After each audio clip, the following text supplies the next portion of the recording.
আমি যদি এই গরুটার দাম তো দর নাই চাই, হ্যাঁ স্যান্ডেল দিদি মুখি মারবেন আমার কি করবি পয়সাই আমি। হ্যাঁ তা এই গরুটার দাম কি আমি অন্যায় চাইছি? দেখেন তিনি কত দিয়েছেন আপনি? কত? আমি তো একবারেই বললাম আপনার কাছে। কত বলছেন? তিনের নামাজ বেচবি দিনের নামায় হয় বলেন মামা, বালাসি একটু একটু করে দেয় কি বুঝেন? নামাতায় ক 20 দেন দাম। না নামাতায় চা কত দেবেন আপনি?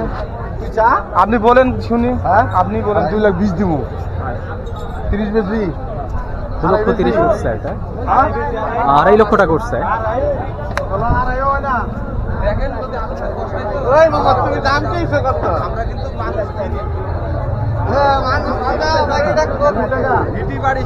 পাক্কা কষাই আর কি, সে দেখে হয়তো চিনে গেছেন হচ্ছে কত দাম হতে পারে। বার্গেনিং খুব একটা হচ্ছে না আর কি।